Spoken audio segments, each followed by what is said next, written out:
to when those fallen angels came to earth. This is a war against the women, the Israelites of old who are Christian and live in the West.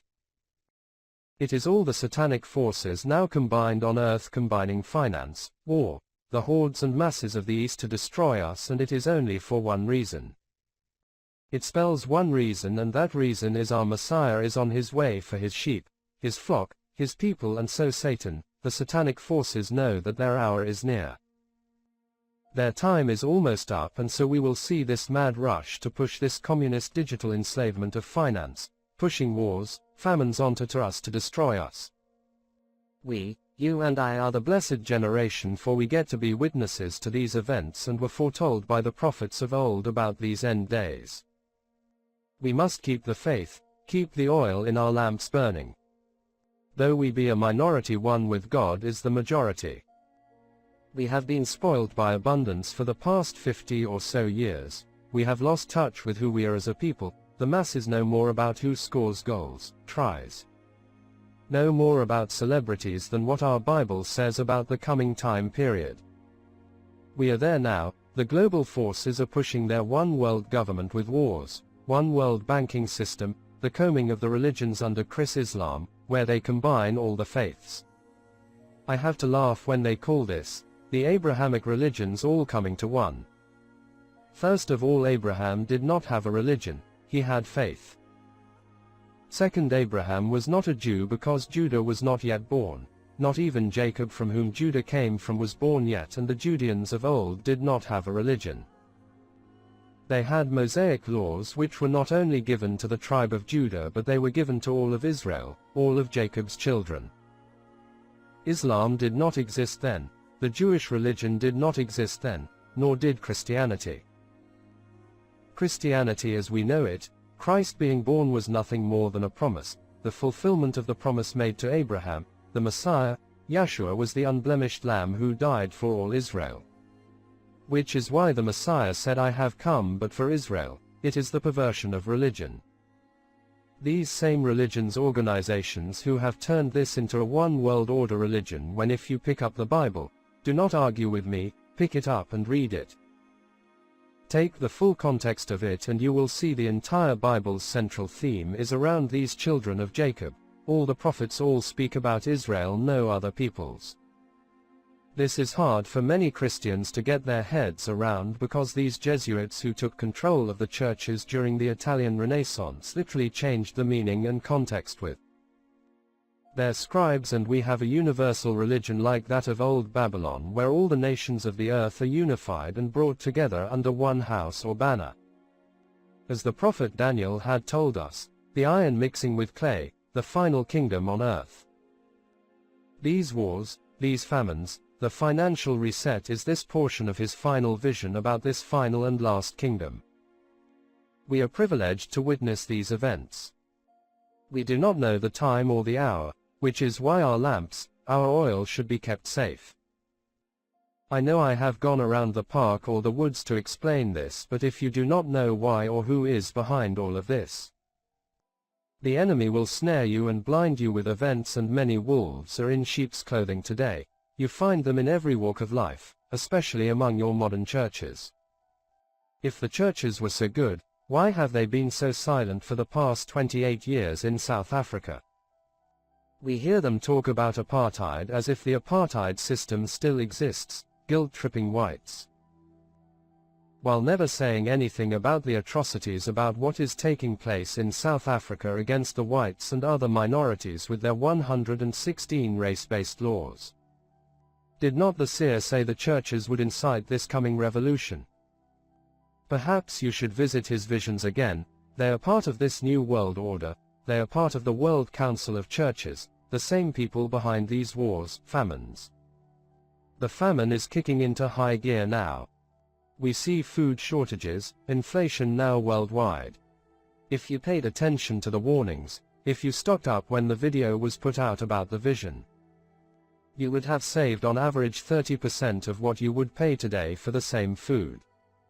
On the one hand, as revealed to me in February 2014, I understand why I was to be shown these events, but on The other hand, I cannot believe that many of these things are taking place right now before our eyes.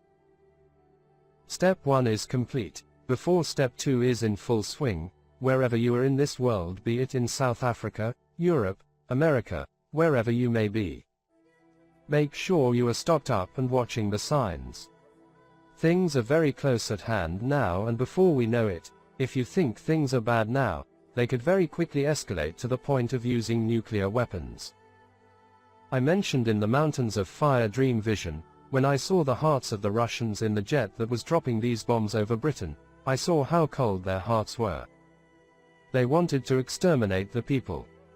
One thing the British do not seem to understand, when Russia uses the term Anglo-Saxon, they use it in the most derogatory sense. They could use the word English, they could use the word Britain, but they use the word Anglo-Saxon. They are dehumanizing the British already without so much as insulting them. The word in itself is the insult, but because the people do not understand how the Russians view an Anglo-Saxon, they simply think it is nothing but a word. Not is an insult, it is a very derogative term. In their minds, they see them as old peasants, something from the distant past. I have noticed now, with increasing intensity, the Russians use this term Anglo-Saxon. It is increasing. This concert the Russians held about the regions in Ukraine joining Russia are nothing shy of being a declaration of war. In the past they would have armies parading down the streets. The kings, the czars would pay for the peasants to have free bear food as they watched their military parades go down their streets marching on to war. Today they throw concerts.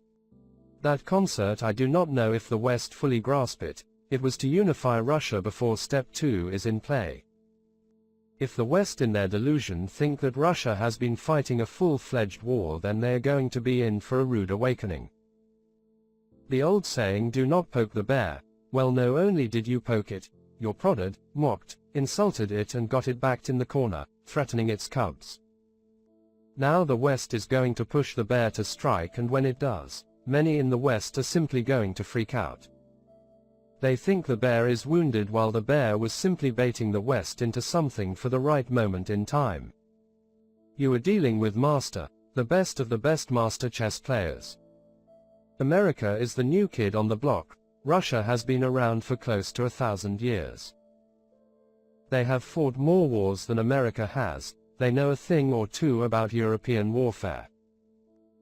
They have pushed Russia, and now that step 1 is complete, the Russians have united, joined, and are preparing for step 2, which is total destruction. In the dream vision from late last year or early this year, I saw the entire Ukraine go red, Russian red. When it happens, Russia will emerge more powerful than America. The West's arrogance has blinded them, haughty eyes, lying lips and tongues, mockers, scoffers. You will see in the end that Russia is not some pushover like Rhodesia and South Africa was with their sanctions. The West's downfall was cheering at their victories over Southern Africa, thinking they could play their bullying game time and time again. After South Africa they moved on to fighting Middle Eastern countries with no might, no major armies. They may have had large armies, but they did not have the weaponry like Russia. All that has led the West into a drunken arrogance. The problem is when you fall over while drunk and intoxicated, you do not feel the pain. It is the next day when you wake up and sober up a little from the drink that the pain sets in. The pain the Western nations, governments will feel will be far worse than a fall. This is the entire fall of the West. The glory of the West will be gone. After all, what is Western anymore? Are we really supposed to celebrate our achievements of teaching children sexual education in schools? Teaching our children to cut off their genitals, telling them they can change their genders when they wish. This is the height of Western progressiveness. We reach the heights of destroying ourselves in our drunken boredom. This is what we have to celebrate, that many Europeans are now minorities in their countries. We get to celebrate mutilating and warping children's minds. Well, Yeshua Jesus told us, he warned us, whoever causes one of these little ones to sin, it will be better for them to put a millstone around their necks and be dropped into the ocean. The entire agenda in the West is to demoralize us. It is psychological torture to spiritually weaken us. So step 2 is on us. Get prepared. In 3 months everything can change. January 2020 showed us what can happen within 3 months and how life can change forever. January 2022 showed us once again within 2 months life could change.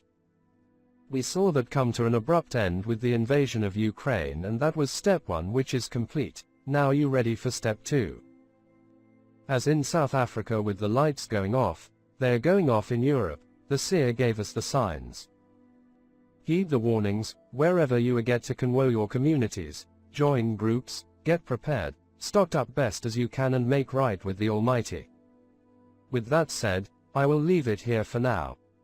Thank you for your messages. I often do not reply, and thank you. The reason is, the dream visions are shown to me. It is by the grace of God the Almighty that I have seen them. I share them freely, but I do not take credit for any of them. They are to the glory of God. Should they be fulfilled, play out, should you witness them, give glory to the Most High. I dedicate your messages to the Most High. All the glory to God. Bend your knee, come now as one nation. Turn your back on the world. We can pray for peace. I hope and pray that events do not unfold as I have seen, but if they are part of the Almighty's plans, then they are for His purposes. Many of you also say to me in the comments, you try to warn people, you try to wake them up. If you tell someone once, that is enough. You cannot expect people to come around to your thinking. If you annoy people, if you press the issue, you will turn people off. People do not want the truth. This is something I have seen over the years. The reason we are in this mess in the West is people prefer to live a lie. I have no idea why. Perhaps the truth is a bitter pill to swallow. The truth, spreading the gospel as the first apostles did, they paid for that with their lives. This world prefer lies, deceit. People would rather trust the media, some talking head, than to open their eyes and see things the way they are. Ignorance is bliss, as they say. Warn once, that is enough. There is an old saying, do not teach pigs to sing. They will turn against you and hate you. The road is paved with good intentions, and no good deed goes unpunished. If at this stage you still need to wake people up, then you are talking to the wrong people. Get together with people on the same page as you. You do not need to agree with everyone or on everything, but getting together with communities, groups, people who see things similarly to you, is the best thing you can do. And never give up. Never give in, keep going, put the oil in those lamps, keep the flame alive. May God bless you, protect you, be with you and your families. Stay safe and keep the faith.